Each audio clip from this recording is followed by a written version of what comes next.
آی دکتر طفلی مقام عظما دلش تنگ دلش تنگ دلش تنگ یا همه عالم زنن بر کلمش سنگ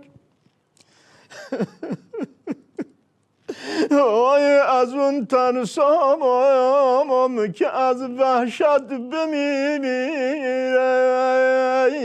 های آخونده بر سر نشش کنن جمعک ای بی مروت. آیه دکتر خیلی حالم گرفته. از یه طرف رسانه هامون با آب و تاب تو بوخ میکنن که موگیرینی ال میکنه و ول میکنه، از اون طرف احمد خاتمی میگه همشون کافرن، از یه طرف ظریف و روحانی غش و ریسه میرن که اروپا رو میندازیم به جون آمریکا، از اون طرف دیگه تو جناح خودشون بهشون میگن ذوق‌مگ نشین. بالاخره کدام حرف درسته؟ آخه تازه اینایی هم که اروپا رو حلوا میکنن و ذوق‌مگ میشن میگن قراره که برامون برجام 2 3 و 4 بیاره. آی دکتر خودمونی، ولی مقام عظما این وسط خیلی قشنگ دعوا رو جمع کرده. حالت خوشا؟ حیوانکی حال نداره خودشو جمع کنه، دعوا جمع جور کنه. آی دکتر اینجوری نگو، بازم گیج شدم و سردرد گرفتم. تو الان دل دردم داری یا نه؟ یه کمی. کمردرد چی؟ نه خیر. خب پس هنوز خیلی مونده تا حال عظمای بدبخت بیچاره رو بفهمی. همه منتظر بودن که وقتی بعد 5 روز اومد حرف زد یه رای نشون بده، ولی بدبخت چه کار بکنه؟ کشمکش بیخ داره تو نظام. تازه اگه اروپایی‌ها لطف کنن میاد برجام 2 و 3 رو براش راستولیس میکنن، یعنی دوباره گیلاس زهر رو میدن دست عظما. طفلی حرفای دو طرف دعوا رو با هم تو یه سخنرانی زد. زبونم لال عین دیوونه ها. آره زبون لال عین دیوونه ها.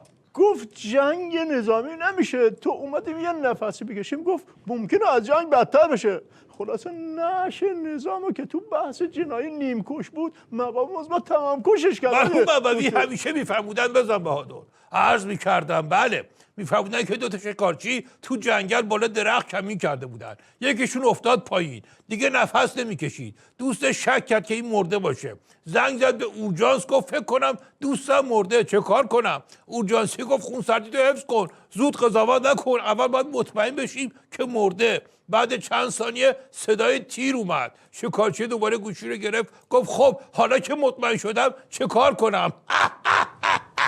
روشن شد یا برفرستمت بالا درخت جنگل کمین کنی همراه مقام عظما وضعیت نظام رو تمام کش کنی. آیه دکتر این هفته حاجی روحانی کلمه‌ای به کار برد که نه من و نه شما از این کلمه تا حالا استفاده نکردیم. حالا هم من نمیگم چون تو تیراس ضربات کاری شما هستم. کستان با این مخفی کاریات ما رو گرفتی، طرف اومده جلو عالم و آدم گفته ممکنه سقوط کنیم، حالا تو جلو من نمیگی؟ به مشنگه گفتم برو پیرن سیاهتو بپوش بابات مرده برین دفنش کنیم، گفت غلط نکنم یه خبری شده شما نمیخواین به من بگین. آیا دکتر من اینجا بحث رو عوض میکنم. یه تماس تلفنی حجت الاسلام علم الهدا داشتن که اصرار داشت که مستقیما با خودتون صحبت کنه. ولی من که میدونستم شما مگسی میشین گفتم نیستی. باریکلا. میگفت در برابر تحریم‌های نفسگیر هسته‌ای و موشکی و تروریسم و اتحادیه‌های مختلفی که علیه نظام تو منطقه و تو سطح بین‌المللی شکل میگیره مقام عظما هم دست به قلم بشن و یه نامه سوم خطاب به جوانان اروپا و آمریکا بنویسن و موجی فراتر از اون 2 تا موج قبلی رو به وجود بیارن که نفهمن، هیچ کس نفهمه که ما فشل شدیم. اینا رو خود علم الهدا گفته دیگه نه؟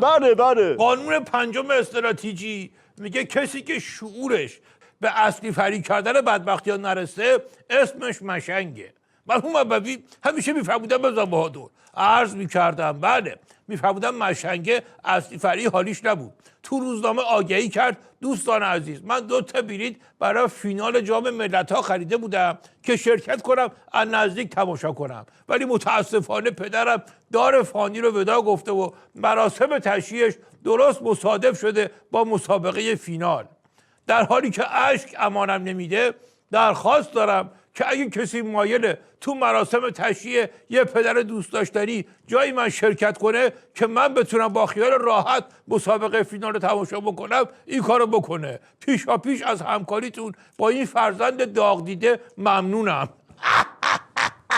روشن شد یا بفرستم بلیت فینال برات چه بگیرم. خبرت آقای دکتر؟ آقای دکتر این عراقچی معاون ظریف نوشته به نظر من بهتر برجام 2 و 3 و 4 رو هم بپذیریم تا از این ستون به اون ستون بشه، تا بخواد اجرایی بشه بالاخره یه نفسی میکشیم. ببین نمره مشنگی این چیه که ظریف رئیسشه؟ از این ستون به اون ستون چیه آقای دکتر؟